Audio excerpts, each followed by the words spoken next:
We are going to see another sign that Jesus is coming very, very soon. இயேசு சீக்கிரமாக அதிசீக்கிரமாக வருகிறார் என்பதற்கு மற்றொரு அடையாளத்தை இப்பொழுது நாம் பார்க்க போகிறோம். Something that is happening in the world today and has been prophesied in the Bible, and Jesus says, when you see this happening, remember the coming of Jesus is very soon. வேதத்தில் தீர்க்கதரிசனமாய் சொல்லப்பட்டதும் இப்பொழுது சம்பவித்துக் கொண்டிருக்கிறதுமான ஒரு காரியம். இதை பற்றி இயேசு சொல்லும்போது, இது சம்பவிப்பதை நீங்கள் காணும்போது உங்கள் தலைகளை உயர்த்துங்கள், ஏனென்றால் இயேசு சீக்கிரம் வருகிறார். Now look at this map of the Middle East. இந்த மத்திய கிழக்கு நாடுகளை பற்றியதான வரைபடத்தை கவனியுங்கள். This is Israel. இதுதான் இஸ்ரவேல் தேசமா Now இருக்கிறது. I'm going to show you how different armies are surrounding Israel. எப்படி பல்வேறு தேசங்களின் ராணுவங்கள் இஸ்ரவேலை சூழ்கிறது என்பதை நான் இப்பொழுது உங்களுக்கு சொல்லுகிறேன்.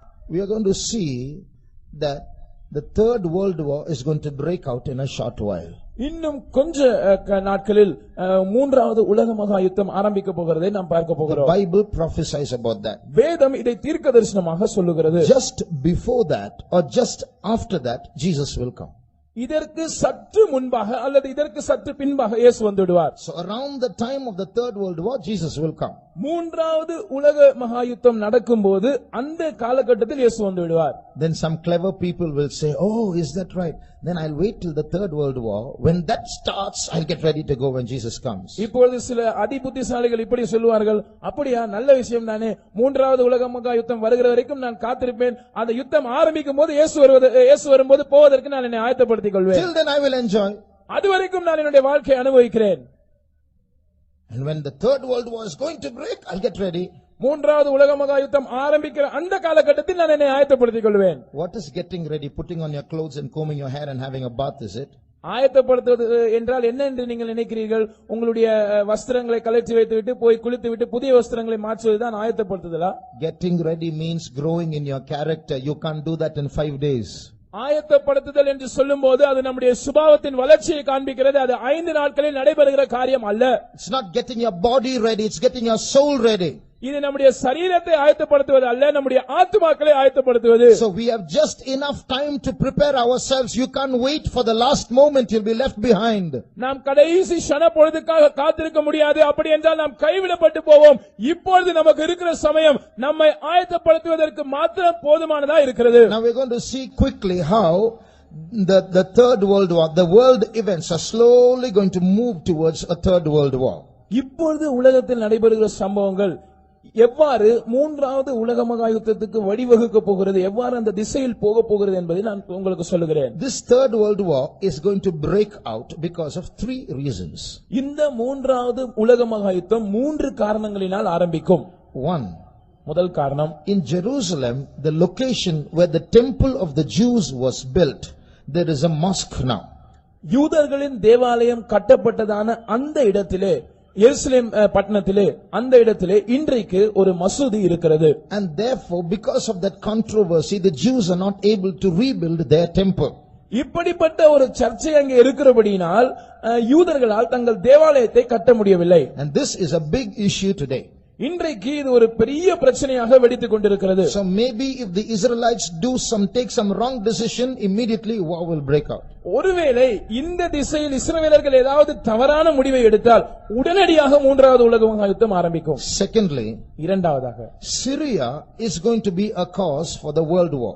சீரியா தேசமானது ஒரு உலக மகா யுத்தத்துக்கு காரணமாக இருக்க போகிறது. In the Bible, there are some unfulfilled prophecies about Syria. It hasn't been fulfilled till now. வேதத்தில் சீரியா தேசத்தை பற்றி சொல்லப்பட்டிருக்கிற சில நிறைவேறாத தீர்க்க தரிசனங்கள் இருக்கிறது. இந்த நாட்களில் அவைகள் நிறைவேற போகிறது. Read Isaiah chapter 17 and verse 1. ஏசாயா தீர்க்க தரிசன புத்தகம் 17ஆம் அதிகாரம் அதன் முதல் வசனத்தை வாசிப்போம். தமஸ்குவின் பாரம் இதோ, தமஸ்குவானது நகரமயிலால் தள்ளப்பட்டு பாழான மண்மேடாகும். The burden of Damascus, behold, Damascus is taken away from being a city, and it shall be a ruinous heap. We have all heard of Damascus. நம்ம எல்லாருக்கும் தமஸ்கு பட்டணத்தை பற்றி தெரியும். Paul was saved on the road to Damascus. Pavul அவர்கள் இந்த தமஸ்குவுக்கு போகிற வழியில் தான் ரட்சிக்கப்பட்டார். But many do not know that Damascus is the capital of Syria. ஆனால் நமக்கு தெரியாத ஒரு விஷயம் என்னவென்றால் இந்த தமஸ்கு பட்டணம் சீரியா தேசத்தின் தலைநகரமாய் இருக்கிறது. Even today Damascus is the capital of Syria. இன்றைக்கும் சீரியா தேசத்தின் தலைநகரம் இந்த தமஸ்கு பட்டணமாய் இருக்கிறது. Now listen to this statement. இப்பொழுது இந்த வாக்கியத்தை கவனியுங்கள். This city of Damascus is the oldest continuously inhabited city in the world. இந்த தமஸ்கு பட்டணமானது உலகத்தில் தொடர்ந்து குடியிருப்பு இருக்கிற மிக பழமையான பட்டணமா இருக்கிறது. I will say it again. This Damascus is the oldest continuously inhabited city in the world. தமஸ்கு பட்டணமானது ஜனங்கள் பூர்வத்திலிருந்தே தொடர்ச்சியாக குடியிருக்கிற பட்டணங்களில் மிக பழமையானதாக இருக்கிறது. In other words, Damascus has never ceased from being a city in its history ever. தன்னுடைய சரித்திரத்தில் ஒருபோதும் தமஸ்கு பட்டணமானது ஒரு பட்டணமாய் ஜனங்கள் குடியிருக்கிற பட்டணமாய் இல்லாமல் இருந்ததில்லை. But this verse says Damascus is going to be taken away from being a city and is going to become a ruinous heap. ஆனால் இந்த வசனம் சொல்லுகிறது தமஸ்குவானது ஒரு நகரமாய் ஒரு பட்டணமாய் இல்லாமல் தள்ளப்பட்டு அது ஒரு பாழான மண்மேடாகும். And what is going to happen? என்ன சம்பவிக்க போகிறது? Read verse 14, the last verse of that chapter. அந்த அதிகாரத்தின் கடைசி வசனமாகிய 14ஆம் வசனத்தை வாசியுங்கள். இதோ சாயங்காலத்திலே கலக்கம் உண்டாக்கும், விடியற் காலத்திற்கு முன் அவர்கள் ஒளிந்து போவார்கள். இது And behold, at evening tide trouble, and before the morning he is not. In the evening trouble, in the morning he is not. சாயங்காலத்திலே கலக்கம் உண்டாகும், காலையிலே அவர்கள் இல்லாமல் போவார்கள். What is the meaning of that? அதோட அர்த்தம் என்ன? Damascus is going to be destroyed overnight. ஒரு இரவிலே தமஸ்கு அழிக்கப்படும். In Isaiah's days, the man who wrote this prophecy, in his days, this was impossible because people fought with stones and arrows and bows. இந்த தீர்க்கதரிசனத்தை உரைத்ததான ஏசாயாவின் நாட்களில் இது சாத்தியப்படாத அசாத்தியமான ஒரு விஷயமா இருந்தது. ஏனென்றால் அந்த நாட்களில் யுத்தங்கள் கற்களை கொண்டும் அம்புகளை கொண்டும் ஈட்டிகளை கொண்டும் செய்யப்பட்டன. But today it is possible for a city to be overthrown or become a ruinous heap overnight. இன்றைக்கு ஒரு பட்டணத்தை கவிழ்ப்பது அல்லது அதை ஒரு பாழான மண்மேடாக்குவது என்பது ஒரு இரவிலே அதை செய்வது ஒரு சாத்தியமான விஷயம்தான். Because we have atom bombs today. ஏனென்றால் இன்றைக்கு அணுகுண்டுகள் இருக்கிறது. So overnight this place, this Damascus is going to be overthrown is the Bible prophecy. It has not yet been fulfilled. It is going to be fulfilled. வேதம் தீர்க்கதரிசனமாக சொல்லுகிறது ஒரே இரவிலே தமஸ்கு கவிழ்க்கப்பட்டு போகும். இது இன்னும் நிறைவேறவில்லை, இது நிறைவேற போகிறது. So it may be that in this year the war will start. ஒருவேளை இந்த ஆண்டில் ஒரு உலக மகா யுத்தம் Not உலக மகா யுத்தம், Israel Syria war. Israel Syria யுத்தம் ஆரம்பிக்கக்கூடிய ஆண்டு இந்த ஆண்டாக இருக்கலாம். So we'll wait and see. நாம் பொறுத்திருந்து பார்ப்போம். The third reason why a third world war is going to this Syria Israel war will escalate and finally result in the third world war. இந்த இஸ்ரவேல் சிரியா யுத்தமானது அது பிரச்சனை பெரிதாகி கடைசியிலே ஒரு உலக மகா யுத்தத்தில் முடிவடையும். Thirdly, மூன்றாவது, today Israel's greatest enemy is Iran. இன்றைக்கு இஸ்ரவேல் தேசத்தின் மிகப்பெரிய சத்துரு ஈரான் தேசமா இருக்கிறது. The president of Iran says Israel should be wiped out of the map of the world. Iran தேசத்தின் ஜனாதிபதி சொல்லுகிற காரியம் என்னவென்றால் இஸ்ரேல் தேசமானது உலக வரைபடத்திலிருந்து துடை தெரியப்பட வேண்டும். And Iran is heaping atomic weapons and they have many nuclear reactors and they are making bombs so that this time they are not going to lose. Israel is going to disappear from the world. இந்த முறை யுத்தம் ஏற்பட்டால் Iran தோற்று போகக்கூடாது என்பதற்காகவும் இஸ்ரவேல் தேசம் உலகத்திலிருந்து காணப்படாமல் போக வேண்டும் என்பதற்காகவும் ஈரான் தேசமானது அது அணு ஆயுதங்களை குவித்துக் கொண்டு வருகிறது. அணு ஆயுத தொழிற்சாலைகள் மூலமாக தொடர்ச்சியான அணு ஆயுதங்களை தயாரித்துக் கொண்டு வருகிறது. So Israel has made special planes with huge petrol tanks to travel from, see how far Israel is. When they start from Israel, they have to cross the country called Jordan, go to Iraq, go to Iran, throw bombs there and come back all the way. So they have to need extra huge petrol tanks. இதற்காக விசேஷித்தமான பிரத்யேகமான போர் விமானங்களை, பெரிய பெரிய petrol டாங்குகள் உள்ளதான போர் விமானங்களை இஸ்ரவேல் தேசம் தயார்படுத்திக் கொண்டிருக்கிறது. ஏனென்றால் வெகு தொலைவு 2 நாடுகளை கடந்து சென்று ஈரானுக்கு போய் குண்டுகளை வீசிவிட்டு திரும்பி வருவதற்கு வசதியாக அப்படி செய்கிறது. So once again Israel might plan a preemptive strike and throw bombs on Iran and come, and therefore World War III will start. ஒருவேளை இப்படி நடக்கலாம். இஸ்ரவேல் தேசம் வழக்கம் போல முன்னெச்சரிக்கையான தாக்குதல் நடத்த முற்பட்டு ஈரான் தேசத்தை தாக்கலாம். அப்படி தாக்கினால் மூன்றாவது உலக மகா யுத்தம் நடக்கும். Now, who will form the 2 factions of World War III is written in the Bible. இந்த மூன்றாவது உலக மகா யுத்தத்தில் நேரெதிர் அணியில் எந்தெந்த நாடுகள் இருக்கும் என்பதை வேதம் தீர்க்கதரிசனமாக சொல்லுகிறது. How the war will start, how it will stop, and is all written there. இந்த யுத்தம் எப்படி ஆரம்பிக்கும், அதனுடைய முடிவு எப்படி இருக்கும், எல்லாம் வேதத்தில் சொல்லப்பட்டிருக்கிறது. Turn to Ezekiel chapter 38. எசேக்கியேல் 38ஆம் அதிகாரத்துக்கு திரும்பி வாருங்கள். And read verse 2. 2ஆம் வசனத்தை வாசியுங்கள்.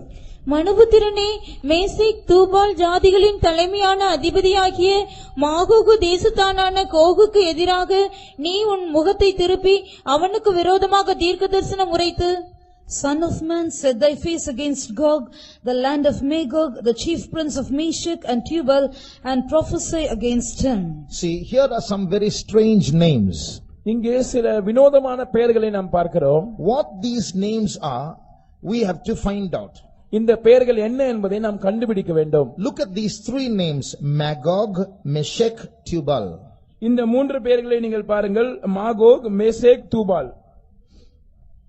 Now turn to Genesis chapter 10 ஆதியாகமம் 10ஆம் அதிகாரத்துக்கு திருப்பி and read verse 2. 2ஆம் வசனத்தை வாசிப்போம். யாப்பேத்தின் குமாரர் கோமார், மாகோகு, மாதாய், யாவான், தூபால், மேசேக்கு, தீராஸ் என்பவர்கள். The sons of Japheth, Gomer and Magog and Madai and Javan and Tubal and Meshech and Tyrus. So you see, these 3 names appear as the children of Japheth, the son of Noah. இந்த 3 பேர்களும் நோவாவின் குமாரனான யாப்பேத்தின் குமாரர்களாக இந்த வசனத்தில் குறிக்கப்படுகிறதை நாம் பார்க்கிறோம். So as these people increased and became tribes, they started moving in a certain direction and settled down. இந்த ஜனங்கள் அவர்கள் பழுகி பெருகி கோத்திரங்களாக மாறின போது ஒரு குறிப்பிட்ட திசைக்கு நேராக பிரயாணப்பட்டு அங்கே அவர்கள் குடிபெயர்ந்தார்கள். So you have to ask the ethnologists that they are the ones who study how nations are born, how they moved in directions, where they settled down, etc.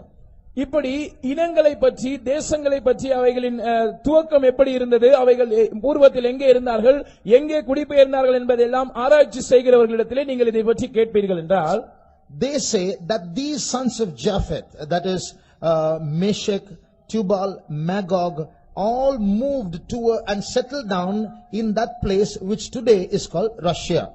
இந்த யாப்பேத்தின் குமாரராகிய மாகோகு, தூபால், மேசேக் என்பவர்கள் இவர்கள் எல்லாரும் குடிபெயர்ந்து ஒரு இடத்தில் போய் அவர்கள் குடியமர்ந்தார்கள். அந்த இடம் இன்றைய ரஷ்யா தேசமா இருக்கிறது. In fact, in that same Ezekiel 38:2, எசேக்கியேல் 38ஆம் அதிகாரம் 2ஆம் வசனத்திலே நாம் வாசிக்கும்போது, we read the chief prince of Meshech and Tubal. The word chief is Rosh, which is from which the word Russia comes. ஜாதிகளின் தலைமையான அதிபதி என்று அங்கே சொல்லப்பட்டிருக்கிறது. அங்கே அந்த தலைமை என்று சொல்லுகிற வார்த்தை ராஷ் என்று அழைக்கப்படுகிறது. இந்த வார்த்தையிலிருந்து தான் ரஷ்யா என்கிற பெயர் வந்தது. And the word Gog is a name, as a title of the ruler of Magog, the area of Russia. ரஷ்யாவில் இருக்கிறதான மாகோக் என்கிற அந்த இடத்திலே ஆளுகை செய்கிற அந்த ராஜாவினுடைய பெயர் தான் கோகாக இருக்கிறது. So Magog is a place, Gog is a title of a king, the ruler. Magog ஒரு இடமா இருக்கிறது. அந்த தேசத்தை ஆளுகை செய்கிற ராஜாவினுடைய பெயராக அல்லது பட்டமாக கோக் இருக்கிறது. Just like Pharaoh is a title of many kings, Herod is a title of many kings, Caesar is a title of many kings, Gog is a title of many kings. எப்படி எகிப்தின் अनेक ராஜாக்கள் அவர்கள் பார்வோன் என்று அவர்களுக்கு பட்டம் இருந்ததோ, எப்படி ஏரோது என்கிற பட்டம் இருந்ததோ, எப்படி ராயன் என்கிற பட்டம் இருந்ததோ, அதே போல अनेक ராஜாக்கள் கோக் என்கிற பட்டத்தை உடையவர்களாக இருக்கிறார்கள். So God says, I am prophesying against you. கர்த்தர் சொல்லுகிறார், நான் உனக்கு விரோதமாக தீர்க்கதரிசனம் சொல்லுகிறேன். And in verse 4 God says, I'm going to put jaws in your hooks into your jaws and I'm going to drag you towards Israel. நான்காம் வசனம் சொல்லுகிறது, நான் உன் வாயில் துறடுகளை போட்டு உன்னை இஸ்ரவேலுக்கு நேராக இழுத்து கொண்டு வரப்போகிறேன். And Persia and Ethiopia and Libya, they're all going to come with you.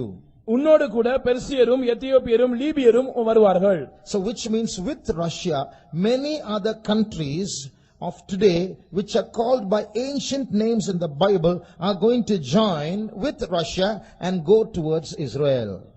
தங்களுடைய ஆதி நாட்கள் இருந்ததான பெயரினால் அழைக்கப்படுகிற அநேக நாடுகள் வேதத்திலே குறிப்பிடப்பட்டிருக்கிறது. அவைகள் ரஷ்யாவோடு கூட சேர்ந்து இஸ்ரவேல் தேசத்துக்கு விரோதமாக யுத்தத்தில் கலக்கும். Verse 8 says, this shall happen in the latter years. இது பின் நாட்களில் சம்பவிக்கும் என்று 8ஆம் வசனம் சொல்லுகிறது. So this is what is going to happen as a third world war. இதுதான் மூன்றாவது உலக மகா யுத்தமாக நடக்க போகிறது. Now there are different nations. I'm going to just mention one nation that is present today that is going to join Russia in this battle. இன்றைக்கு இருக்கிறதான ஒரு நாடு ரஷ்யாவோடு அது யுத்தத்தில் இஸ்ரவேலுக்கு விரோதமாக சேர்ந்து கொள்ள போகிறது. அந்த நாட்டை நான் உங்களுக்கு குறிப்பிட்டு சொல்லுகிறேன். Read verse 5. 5ஆம் வசனத்தை வாசியுங்கள்.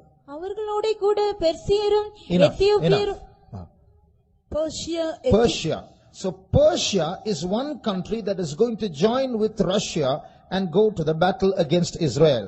இந்த பெர்சியா தேசமானது ரஷ்யாவோடு சேர்ந்து கொண்டு இஸ்ரவேலுக்கு விரோதமாக யுத்தம் செய்ய போகிறது. Verse 8 says they are going to go towards Israel. 8ஆம் வசனம் சொல்லுகிறது, அவர்கள் இஸ்ரவேலுக்கு நேராக அவர்கள் பிரயாணப்படுவார்கள். Now listen. கவனியுங்கள். In the year 1935, 1935ஆம் வருஷத்தில், till 1935 Persia was Persia. In 1935, just like Bharat and Hindustan became India, Persia changed its name. 1935ஆம் ஆண்டு வரைக்கும் பெர்சியா தேசம் என்றுதான் அழைக்கப்பட்டது. ஆனால் எப்படி பாரத் இந்துஸ்தான் என்கிற பெயர் மாறி இந்தியா தேசம் என்று பெயரிடப்பட்டிருக்கிறதோ அதே போல பெர்சியா தேசமும் பெயர் மாற்றம் அடைந்தது. In the year 1935, the country of Persia became known as Iran. 1935ஆம் வருஷத்தில் பெர்சியா தேசம் இனி ஈரான் என்று அழைக்கப்பட்டது. So this Bible says that Russia and Persia are going to join with many countries and travel towards the mountains of Israel with their armies. இந்த வேதம் சொல்லுகிற காரியம் என்னவென்றால், இந்த ரஷ்யா தேசமும் இந்த பெர்சியா தேசமும் இன்னும் அநேக நாடுகளை சேர்த்துக் கொண்டு இஸ்ரவேல் தேசத்தின் மலைகளுக்கு விரோதமாய் அவைகள் தங்கள் ராணுவங்களை சேர்த்துக் கொண்டு போக போகிறது. See, all this is Golan Heights. These are mountains. இந்த கோலன் ஹைட்ஸ் என்று சொல்லப்படுகிற இடம் அது மலைப்பகுதியா இருக்கிறது. The entire area there are so many mountains. அந்த கோடிட்டு காண்பிக்கப்படுகிற பகுதி எல்லாம் முழுவதும் மலைப்பகுதியா இருக்கிறது. Russia is this portion. Russia அந்த பகுதியா இருக்கிறது. So Russia and Iran and many countries will join together, form a coalition army and march towards Israel, crossing these mountains. ரஷ்யாவும் ஈரானும் இன்னும் அதை சுற்றி இருக்கிற அநேக நாடுகளும் ஒன்று சேர்ந்து ஒரு கூட்டு ராணுவமாக இந்த மலை பிரதேசத்தை நோக்கி தங்களுடைய ராணுவத்தை அனுப்ப போகிறது. And what is going to happen? சம்பவிக்க போகிறது என்ன? As they come near Israel, அவர்கள் இஸ்ரவேல் தேசத்தை நெருங்கி வரும்போது they are saying to themselves, it's very easy, just cross the mountains of Israel. There are no fortresses, no fortifications, no walls. It's easy to take over Israel, they will say. அவைகள் சொல்ல போகிற காரியம் என்னவென்றால், இஸ்ரவேல் தேசத்தை நாம் எளிதாக கைப்பற்றி விடலாம், இந்த மலைகளை மாத்திரம் நாம் கடந்தால் போதும், இஸ்ரவேல் தேசத்துக்கு எந்தவித மதில்களும் கிடையாது, எந்த பாதுகாப்பும் கிடையாது, அரண்களும் கிடையாது, இது சுலபமான வெற்றியா இருக்கும் என்று சொல்லுவார்கள். Because there's lack of time, I'm skipping some details. நேரம் குறைவா இருக்கிறபடினால் சில விளக்கங்களை நான் தவிர்க்கிறேன். Now at this time, when one faction, one group of armies is joining together to come against Israel, who will support Israel? இப்படி ஒரு கூட்ட தேசங்கள் தங்கள் ராணுவத்தை ஒன்று சேர்த்து கூட்டு ராணுவமாக உண்டாக்கும் போது இஸ்ரவேலுக்கு ஆதரவாக யார் வருவார்? Till now, Israel is supported by America, Britain and some European English speaking countries. இதுவரைக்கும் இஸ்ரவேல் தேசத்துக்கு ஆதரவாக இருந்து வருகிற நாடுகளில் முக்கியமான நாடுகள் அமெரிக்க தேசம், இங்கிலாந்து தேசம் மற்றும் சில ஐரோப்பிய தேசங்களா இருக்கின்றன. In verse 13 you will see those countries that are supporting Israel. இப்பொழுது 13ஆம் வசனத்திலே இஸ்ரவேல் தேசத்துக்கு ஆதரவு கொடுக்கிற சில தேசங்களை நாம் அங்கே வாசிக்கிறோம். Sheba and Dedan refer to some Gulf countries that will support Israel. சேபா மற்றும் தேதான் தேசங்கள் சில வளைகுடா நாடுகளை குறிக்கின்றன. இவைகள் இஸ்ரவேலுக்கு ஆதரவாய் இருக்கும். And then we read of the merchants of Tarshish. அதற்கு பிற்பாடு தர்ஷீஷின் வர்த்தகரை குறித்து நாம் வாசிக்கிறோம். Which place is Tarshish? Tarshish என்பது எந்த இடம்? The word, the Tarshish, Bible scholars doing research say Tarshish was a place where you used to get tin. It was a source of tin. தர்ஷீஸ் என்கிறதான இந்த இடம் டின் என்கிற உலோகம் கிடைக்கக்கூடியதான இடமாயிருந்தது என்று ஆராய்ச்சியாளர்கள் சொல்லுகிறார்கள். And today's Great Britain, the word Britain, which comes from the word Britannia, means a source of tin. இன்றைக்கு இருக்கிறதான பிரிட்டன் அல்லது பிரிட்டானியா என்கிற பெயரிலிருந்து இதனுடைய பெயர் வருகிறது. இந்த பிரிட்டானியா என்கிற வார்த்தைக்கு அர்த்தம் இந்த டின் கிடைக்கக்கூடிய ஒரு இடம். So Bible scholars say that Great Britain is Tarshish. வேத அறிஞர்கள் சொல்லுகிறார்கள் இந்த கிரேட் பிரிட்டன் நாடுதான் அது டார்ஷிஷ் ஆய் இருக்கிறது. So here in this verse in Ezekiel chapter 38 and verse 13 we read that Tarshish and the young lions thereof. இங்கே இந்த 38ஆம் அதிகாரத்தின் 13ஆம் வசனத்திலே நாம் வாசிக்கிறோம் தர்ஷீஷின் வர்த்தகரும் அதனுடைய பாலசிங்கங்களும். What is that? அதன் அர்த்தம் என்ன? Great Britain is that place where you see the English speaking countries. Great Britain என்று சொல்லப்படுகிற அந்த பகுதியில் தான் ஆங்கிலத்தை பேசுகிற நாடுகள் உண்டு. So from this Great Britain people migrated to America, Canada, Australia. Those are English speaking countries. இந்த கிரேட் பிரிட்டனிலிருந்து தான் அமெரிக்கா, கனடா மற்றும் ஆஸ்திரேலியா போன்ற நாடுகளுக்கு ஜனங்கள் குடிபெயர்ந்து சென்றார்கள். இப்பொழுது அவைகளும் ஆங்கிலம் பேசுகிற நாடுகளாய் இருக்கின்றன. They are the young lions of Tarshish. இவர்கள் தான் தர்ஷீஷின் பாலசிங்கங்களாய் இருக்கிறார்கள். So these are the factions that are supposed to support Israel.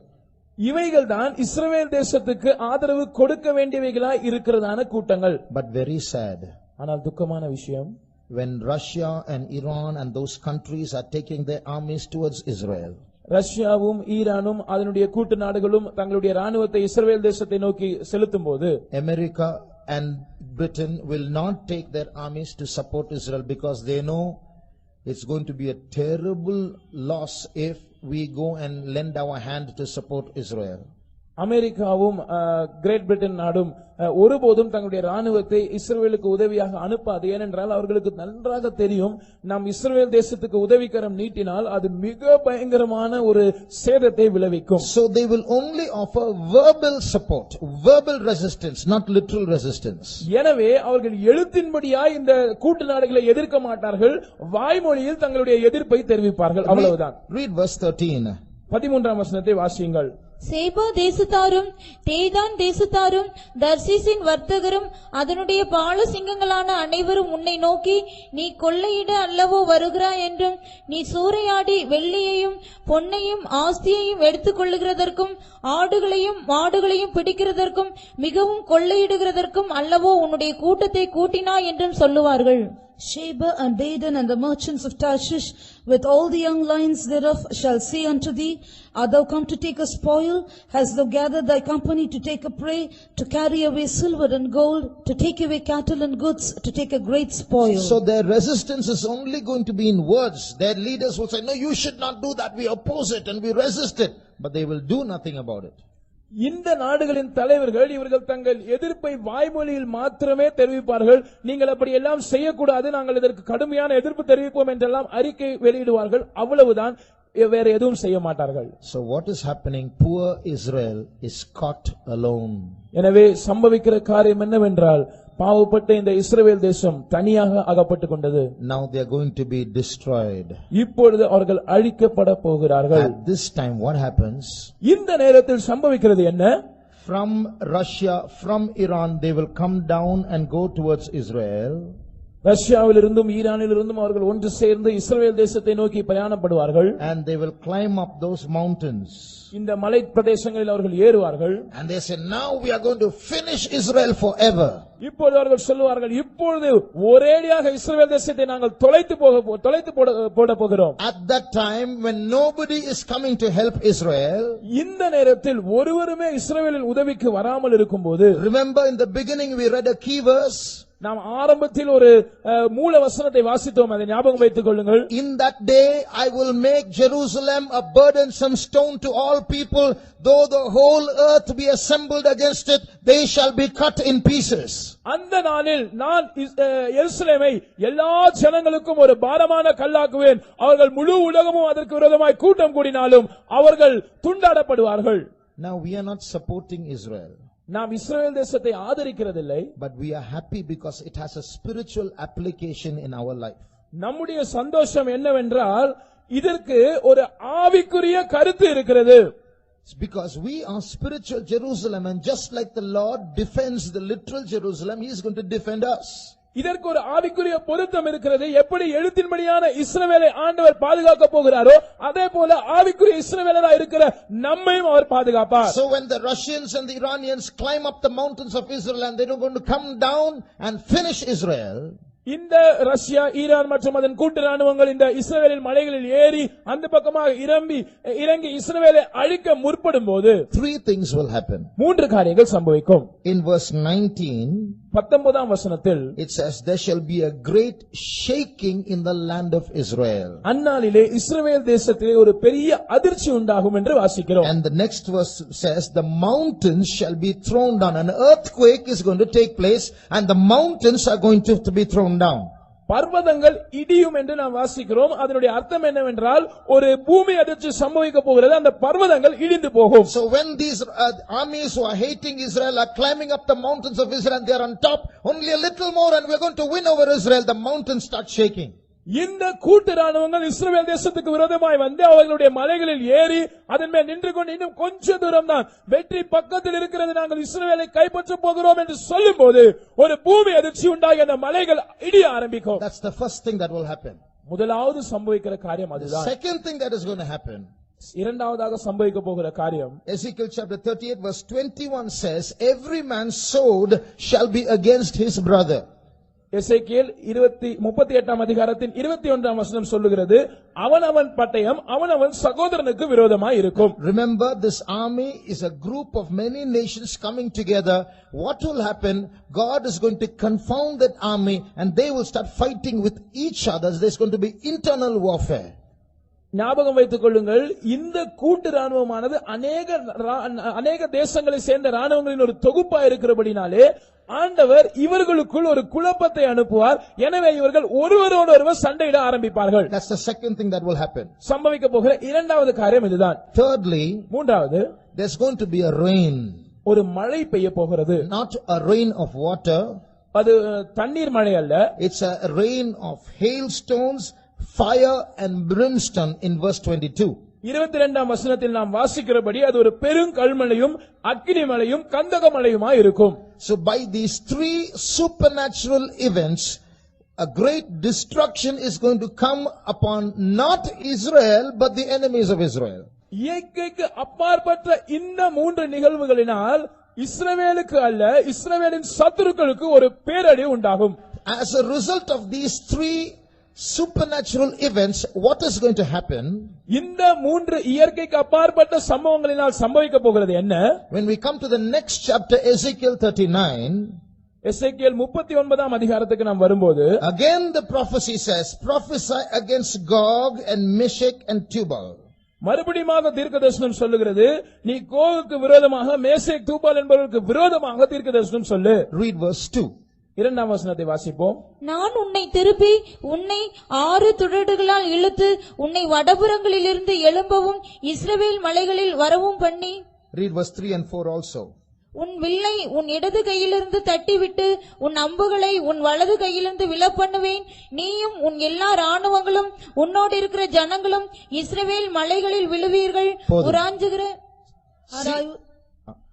there's no time, we'll see in Tamil alone. What is written here? இங்கே என்ன சொல்லப்பட்டிருக்கிறது? God is telling the enemies of Israel, I will smite your bow out of your left hand and throw down your arrow from your right hand and make you empty handed. நான் உன் வில்லை உன் இடது கையிலிருந்து தட்டிவிட்டு உன் அம்புகளை உன் வலது கையிலிருந்து விலப்பண்ணி உன்னை ஆயுதம் இல்லாமல் வெறுங்கையாக மாற்றி and you and your armies are going to fall upon the mountains of Israel. நீயும் உன் எல்லா ராணுவங்களும் உன்னோடு இருக்கிற ஜனங்களும் இஸ்ரவேல் மலையிலே விழப்போகிறீர்கள். And verse 2 says only a sixth part of you will remain. இரண்டாம் வசனம் சொல்லுகிறது உங்களில் ஆறில் ஒரு பங்கு தான் மீதியா இருப்பீர்கள். Which means 5/6 of the army of the enemies of Israel are going to be destroyed not by war but by natural calamities இதனுடைய அர்த்தம் என்னவென்றால் and internal war. இதனுடைய அர்த்தம் என்னவென்றால் இஸ்ரவேல் தேசத்துக்கு விரோதமாய் வருகிறதான இந்த ராணுவத்தில் 5 பகுதி ஜனங்கள் இந்த யுத்தத்தினால் அல்ல அவர்களுக்குள் சம்பவிக்க போகிற உள்கலகத்தினாலும் இந்த இயற்கை பேரழிவுகளினாலும் அழிக்கப்படுவார்கள். So what is going to happen? என்ன நடக்க போகிறது? The third world war is about to start and the armies are destroyed so much, only 1/6 is left. மூன்றாவது உலக மகா யுத்தம் இனிதான் துவங்குவதாக இருக்கிறது.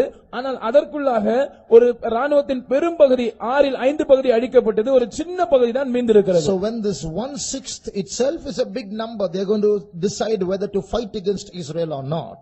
இந்த 6 ஒரு பகுதியா இருந்து மீதியா இருக்கிறவர்களே ஒரு பெரிய கூட்டமா இருப்பார்கள்.